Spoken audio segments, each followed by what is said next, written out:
ತಿರುಗೇಟು ನೀಡಿದ ಕೋಟ್ಯಾನ್. ನನಗೆ ಯಾರು ಬಂಟ ಅಂತ ಇಲ್ಲ. ನನ್ನನ್ನು ಟಾರ್ಗೆಟ್ ಮಾಡಿದ, ನನ್ನ ಮಾನಿ ಹಾನಿ ಮಾಡುವಂತ ಒಂದು ಪ್ರಯತ್ನ ಇಲ್ಲಿ ಆಗ್ತಾ ಇದೆ.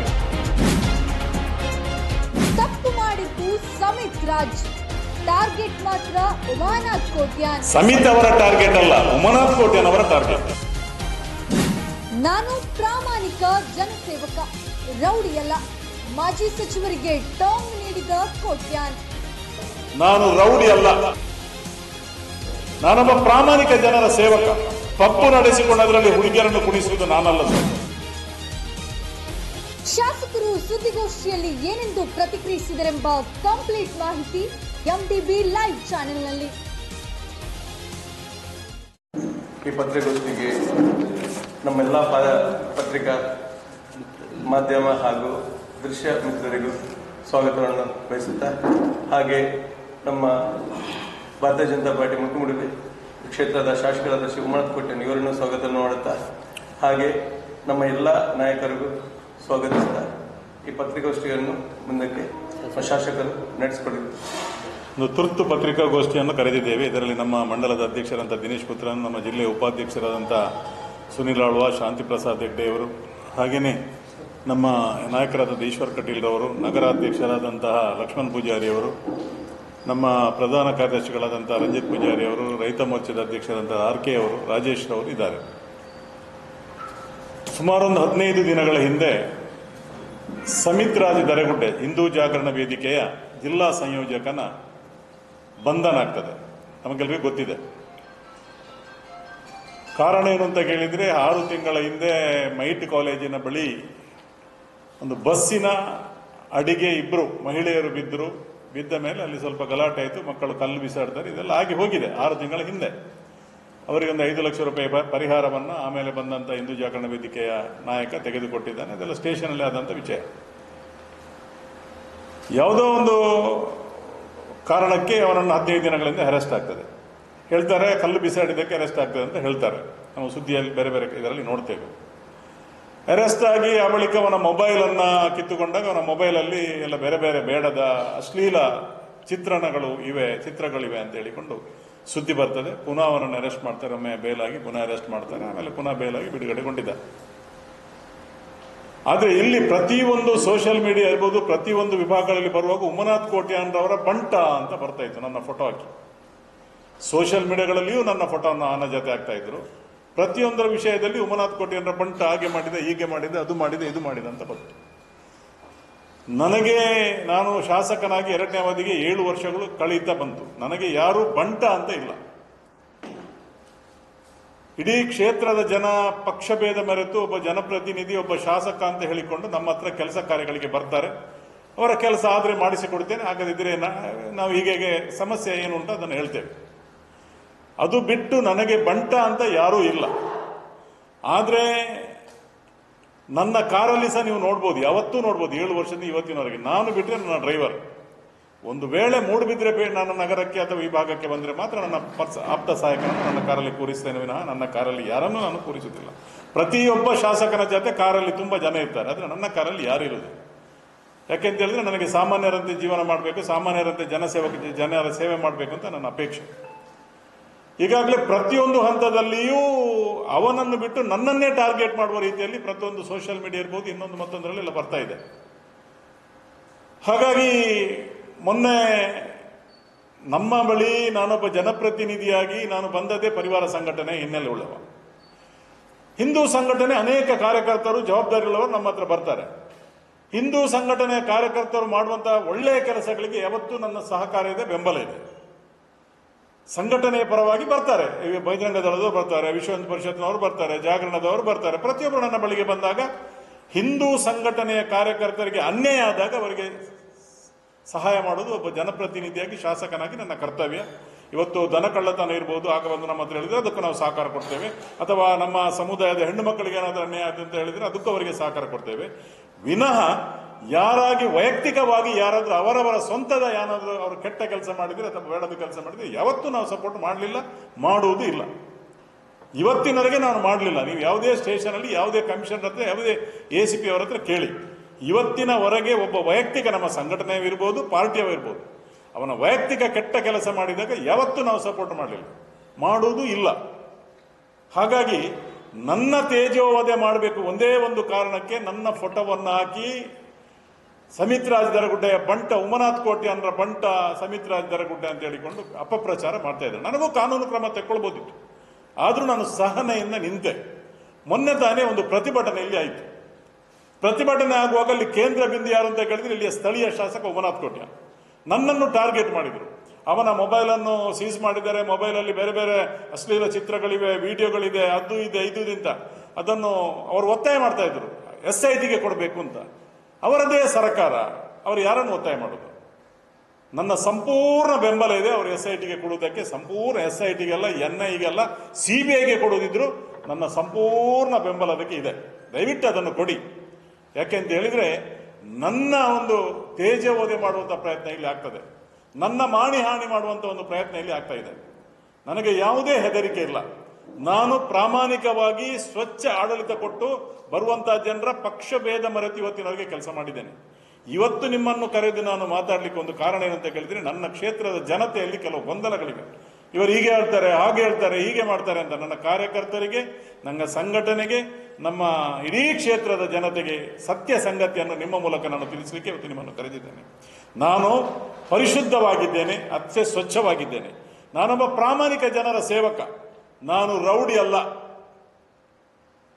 3 ಸಲ ಶಾಸಕರಾಗಿ, 2 ಸಲ ವಿಧಾನ ಪರಿಷತ್ ಸದಸ್ಯರಾಗಿ, ಕರ್ನಾಟಕ ಸರ್ಕಾರದ ಮಂತ್ರಿಗಳಾಗಿ ಹಿರಿಯರಾದಂಥ ಅಭಯ್ ಚಂದ್ರರಿಗೆ ನಾನು ಬಹಳ ಗೌರವವನ್ನು ಕೊಡ್ತಿದ್ದೆ. ಅಂದಿನಿಂದ ಇಂದಿನವರೆಗೂ ಗೌರವ ಕೊಡ್ತಿದ್ದೆ.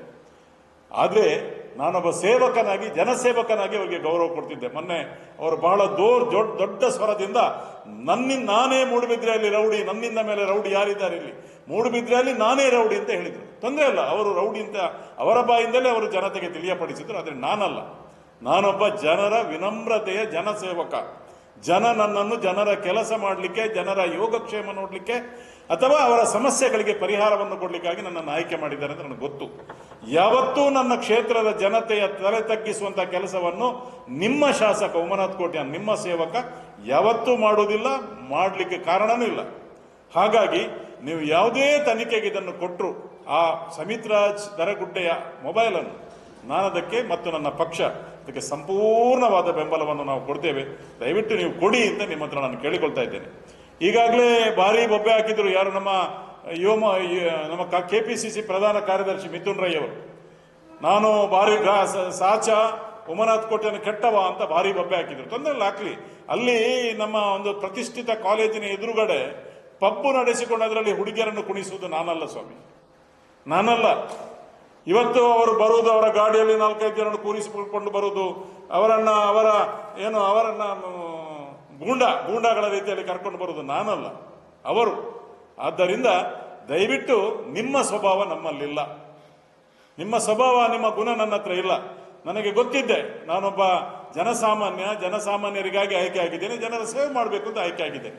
ಆದ್ದರಿಂದ ಅಂಥ ದರ್ಪ, ಅಂಥ ಅಹಂಕಾರ, ಅಂಥ ದುರಹಂಕಾರ ನನ್ನಲ್ಲಿಲ್ಲ. ನನ್ನ ಕ್ಷೇತ್ರದ ಜನತೆ, ನನ್ನ ಕಾರ್ಯಕರ್ತರು, ನನ್ನ ಪರಿವಾರ ಸಂಘಟನೆಯವರು ಪ್ರತಿಯೊಬ್ಬರು ಇದನ್ನು ಗಮನಿಸಬೇಕು. ನಿಮ್ಮ ಶಾಸಕ, ನೀವು ಆಯ್ಕೆ ಮಾಡಿದ ಶಾಸಕ ಪ್ರಾಮಾಣಿಕವಾಗಿ ಒಬ್ಬ ಶುಭ್ರತೆಯಿಂದ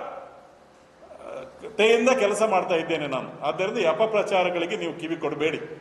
ಯಾವತ್ತೂ ನನ್ನ ಸಂಘಟನೆಯವರು, ಯಾವುದೇ ಸಂಘಟನೆ ಇರ್ಬೋದು, ಹಿಂದೂ ಸಂಘಟನೆ, ದನದ ಕೇಸ್ ಇರ್ಬೋದು ಅಥವಾ ಬೇರೆ ಬೇರೆ ಕೇಸುಗಳಿರ್ಬೋದು, ಅವರ ಪರವಾಗಿ ನಿಂತು ನಾನು ಕೆಲಸ ಮಾಡ್ತೇನೆ. ಒಬ್ಬ ವೈಯಕ್ತಿಕ ಯಾರಾದರೂ ಮಾಡಿದ್ದಾರೆ, ಸಮಿತ್ ರಾಜ್ ದರಗುಡ್ಡೆಯ ವೈಯಕ್ತಿಕ ಏನಾದರೂ ಇದೆ, ಅದಕ್ಕೆ ಖಂಡಿತ ಬೇಡದ ಕೆಲಸ ಅವ ಅಂತ ಅಲ್ಲ, ಯಾರು ಮಾಡಿದ್ರೆ ಅದಕ್ಕೆ ನಾನು ಸಪೋರ್ಟ್ ಮಾಡಲ್ಲ. ಸಮಿತ್ ರಾಜ್ ದರಗುಡ್ಡೆಯನ್ನು ಅರೆಸ್ಟ್ ಮಾಡಿದ್ರು, ಕೊಂಡೋದ್ರು, ನಾನು ಅದರ ಬಗ್ಗೆ ಯಾರ ಹತ್ರನೂ ಕಿಂಚಿತ್ತು ಮಾತಾಡಲಿಲ್ಲ. ಅವ ತಪ್ಪು ಮಾಡಿದ್ರೆ ಅವನಿಗೆ ಶಿಕ್ಷೆ ಆಗಬೇಕು ಅಂತ ನನ್ನ ಅಭಿಪ್ರಾಯ. ಅವನಿಗಂತಲ್ಲ, ಯಾರಿಗೂ ವೈಯಕ್ತಿಕವಾಗಿ ನಾನು ಸಪೋರ್ಟ್ ಮಾಡುವಂಥ ವ್ಯವಸ್ಥೆ ಇಲ್ಲ. ಬಾಕಿಯವರಾದರೆ ಬಾಕಿ ಪಾರ್ಟಿಯವರು ಧಮಕಿ ಕೊಡ್ತಾರೆ, ಅವಾಗೆ ಮಾಡಿದ್ದೇನೆ ಬಿಡಿ ಅಂತ. ಸ್ಯಾಂಡ್ ಮಾಫಿಯಾ ನಮ್ಮ ಜಿಲ್ಲೆಯಲ್ಲಿ ನಿಮಗೆ ಗೊತ್ತಿದೆ. ಸ್ಯಾಂಡ್ ಇರ್ಬೋದು, ಕೆಂಪುಗಲ್ಲಿದ್ದು ಇವತ್ತು ತೊಂದರೆ ಇರ್ಬೋದು. ಸ್ಯಾಂಡ್ ಮಾಫಿಯಾದಲ್ಲಿ ಒಂದು ದೋಣಿಗೆ ಇಷ್ಟು ದುಡ್ಡು ನನಗೆ ಕೊಡಬೇಕು ಅಂತ ಹೇಳಿದವ ನಾನಲ್ಲ.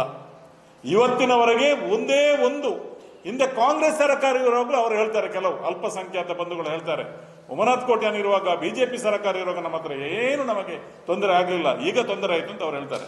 ನಮ್ಮ ಪಕ್ಷದವರಲ್ಲ, ಕಾಂಗ್ರೆಸ್ ಪಕ್ಷದವರೇ ಆ ಹೊಯ್ಗೆ ವ್ಯಾಪಾರ ಮಾಡ್ತಿರೋರು ಹೇಳ್ತಾರೆ. ಆದ್ದರಿಂದ ನಾನು ಹೊಟ್ಟೆ ತುಂಬಿಸಿಕೊಳ್ಳುವುದಕ್ಕೆ ಯಾರಿಗೂ ಅದು ಲೀಗಲ್ ಆಗಲಿ ಇಲ್ಲೀಗಲ್ ಆಗಲಿ ನಾನು ಯಾರಿಗೂ ಉಪದ್ರ ಮಾಡಲಿಲ್ಲ. ನಮ್ಮವರನ್ನು ಬಿಡಿ, ಅವರನ್ನು ಹಿಡೀರಿ ಅಂತ ನಾನು ಹೇಳಿಲ್ಲ. ಪ್ರತಿಯೊಬ್ಬರಿಗೆ ಸಮಾನವಾದ ನ್ಯಾಯ ಸಿಗಬೇಕು ಅಂತ ಭಾವಿಸುವ ನಾನು. ಆದ್ದರಿಂದ ಇವತ್ತು ನಾನು ಇಷ್ಟೇ ಹೇಳುವಂಥದ್ದು, ಸ್ಪಷ್ಟವಾಗಿ ಹೇಳ್ತೇನೆ. ಹಾಗಾದ್ರೆ ಈಗ ಕಿನ್ನಿಗೋಳಿಯಲ್ಲಿ ಒಂದು 14 ವರ್ಷ ಪ್ರಾಯದ ಒಂದು ಮಗುವನ್ನ 74 ವರ್ಷದೊಬ್ಬ ಕಾಂಗ್ರೆಸ್ಸಿನವ ಏನೋ ಮಾಡಿ ಇವತ್ತು ಪೋಕ್ಸೋ ಕೇಸಲ್ಲಿ ಒಳಗಿದ್ದಾನೆ. ಆಗ ನಾನು ಹೇಳ್ಬೇಕು, ಯಾರ ಬಂಟ ಅಂತ ಹೇಳ್ಬೇಕ್ರಿ, ಯಾರ ಬಂಟೆ ಅಂತ ಹೇಳ್ಬೇಕು. ಯಾಕೆಂತ ಹೇಳಿದ್ರೆ ವೈಯಕ್ತಿಕ ವಧೆ ಮಾಡುವಂತ ಮನುಷ್ಯ ನಾನಲ್ಲ. ನೀವು ಹೇಳಿದಾಗೆ ನಾನು ಹೇಳ್ಬೋದಲ್ಲ, ನಾನು ಹೇಳಲಿಲ್ಲ. ಒಂದು ಕುಟುಂಬಕ್ಕೆ ವೈಯಕ್ತಿಕವಾಗಿ ಯಾರಿಗೂ ಅನ್ಯಾಯ ಆಗಬಾರ್ದು, ಅವರಿಗೆ ತೇಜೋವಧೆ ಆಗಬಾರ್ದು ಅನ್ನೋದಷ್ಟು ನಾನು ಹೇಳಿಲ್ಲ. ನೀವು ಹೇಳಿದಾಗೆ ನಾನು ಹೇಳ್ಬೋದಲ್ಲ, ಹೇಳುವುದಿಲ್ಲ. ನಾನು ಕಡೆಗೆ ಇಷ್ಟೇ ಹೇಳುವಂಥದ್ದು, ನನ್ನ ಕ್ಷೇತ್ರದ ಜನತೆಗೆ, ನನ್ನ ಮತದಾರರಿಗೆ, ನನ್ನ ಪ್ರತಿಯೊಬ್ಬ ಅಭಿಮಾನಿಗಳಿಗೆ ಹೇಳುವಂಥದ್ದು ಇಷ್ಟೇ, ನಾನು ಸ್ವಚ್ಛ ಮತ್ತು ನಿರ್ಮಲವಾಗಿದ್ದೇನೆ. ಆ ಒಂದು ಮೊಬೈಲನ್ನು ಯಾವುದೇ ತನಿಖೆಗೆ ಕೊಟ್ಟರು ನನ್ನ ಸಂಪೂರ್ಣ ಬೆಂಬಲ ಇದೆ ಅಂತ ನಾನು ಈ ಸಂದರ್ಭದಲ್ಲಿ ಹೇಳ್ತೇನೆ. ಆದ್ದರಿಂದ ದಯವಿಟ್ಟು ಯಾರೂ ನನ್ನ ಕ್ಷೇತ್ರದ ಜನತೆ ಗೊಂದಲಕ್ಕೆ ಈಡಾಗಬೇಡಿ. ಈ ಬೇಡದಂತ ಅನೇಕ ಬೇರೆ ಬೇರೆ ಸೋಷಿಯಲ್ ಮೀಡಿಯಾದಲ್ಲಿ, ಪ್ರೆಸ್ ಮೀಟಲ್ಲಿ, ಭಾಷಣದಲ್ಲಿ ಬಂದಂತ ನನ್ನನ್ನು ತೇಜೋವಧ ಮಾಡುವಂತ ಪ್ರಯತ್ನ ಮಾಡಿದ್ದು, ಇದನ್ನು ನಾನು ಖಂಡತುಂಡವಾಗಿ ವಿರೋಧಿಸ್ತೇನೆ.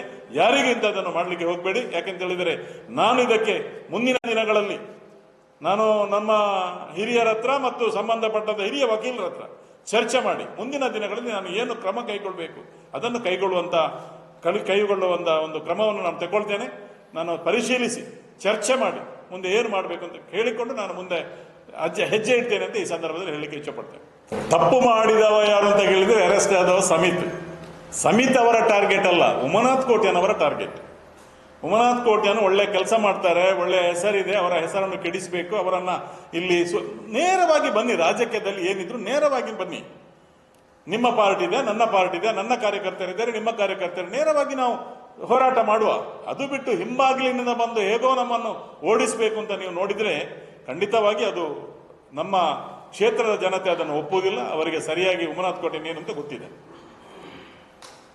ದಿನೇಶ್ ಕುಮಾರ್ ಇರುವಾಗ ನೀವು ಸಮಿತಿ ರಾಜ್ಯ ಪ್ರಕರಣ ಇರುವಾಗ ಹೋದದ್ದು, ಅದು ಎಲೆಕ್ಷನ್ ಟೈಮಲ್ಲಿ ಕೂಡ ಹೆಚ್ಚು ಪ್ರಚಾರದಲ್ಲಿ ಪ್ರೊಟೆಸ್ಟ್ ಆಗುವ ಹಿಂದೂ ಸಂಘಟನೆಯ ಪ್ರತಿಯೊಬ್ಬ ಸಮಿತಿ ರಾಜ್ಯದಲ್ಲಿ ಯಾರೇ ಅನ್ಯಾಯಕ್ಕೆ ಒಳಗಾದರೆ, ಅವನಿಗೆ ತೊಂದರೆ ಆದರೆ ಅವರಿಗೆ ರಕ್ಷಣೆ ಕೊಡಲಿಕ್ಕೆ ನಾವು ಯಾವಾಗಲೂ ತಯಾರಿದ್ದೇವೆ.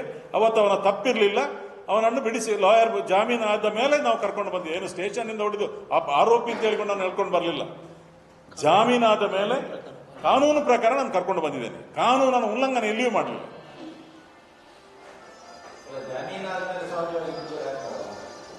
ಅಲ್ಲ, ಲಾಯರ್ ಮತ್ತು ನಾನು ಜಾಮೀನನ್ನು ಹಿಡ್ಕೊಂಡು ಹೋಗಿ ಕರ್ಕೊಂಡು ಬಂದದ್ದು. ಜಾಮೀನನ್ನು ಹಿಡ್ಕೊಂಡು ಹೋಗಿ ಕರ್ಕೊಂಡು ಬಂದದ್ದು. ಯಾವತ್ತು ನಾನು ಒಬ್ಬ ಅಪರಾಧಿಯನ್ನು ಹೋಗಿ ಬಾಕಿಯವರ ರೀತಿಯಲ್ಲಿ ಕಾಲರ್ ಹಿಡಿದು ಅಥವಾ ಎಳ್ಕೊಂಡು ಬರುವಂತ ಒಂದು ಮನಸ್ಸಿನ ಜನ ನಾನಲ್ಲ. ಅವತ್ತು ಸಮಿತಿ ರಾಜ್ಯಕ್ಕೆ ಹಿಂದೂ ಸಂಘಟನೆಯ ಕಾರ್ಯಕರ್ತ, ಸಂಘಟನೆಯಿಂದ ಏನೋ ತೊಂದರೆ ಆಯ್ತು ಅಂತ ಕರ್ಕೊಂಡು ಹೋಗಿದ್ದಾರೆ, ಜಾಮೀನು ತೆಗೆದುಕೊಂಡು ಅವನು ಬಿಡಿಸಿಕೊಂಡು ಬಂದೇನೆ. ವೈಯಕ್ತಿಕವಾಗಿ ನನ್ನ ಬಿಜೆಪಿಯ ಕಾರ್ಯಕರ್ತ ಇರ್ಬೋದು, ಸಂಘಟನೆಯ ಕಾರ್ಯಕರ್ತ ತಪ್ಪು ಮಾಡಿದರೆ ತಪ್ಪೇ, ಅದನ್ನು ನಾನು ಕ್ಷಮಿಸಲಿಕ್ಕೆ ತಯಾರಿಲ್ಲ. ವೈಯಕ್ತಿಕ ತೇಜೋದು ಅದೇ ಮುಂದಿನ ದಿನಗಳಲ್ಲಿ ನಮ್ಮ ಹಿರಿಯರ ಹತ್ರ ಮತ್ತೆ ನಾವು ನಮ್ಮ ವಕೀಲರ ಹತ್ರ ಚರ್ಚಿಸಿಕೊಂಡು ಮುಂದಿನ ಕ್ರಮ ತಗೊಳ್ತೇವೆ.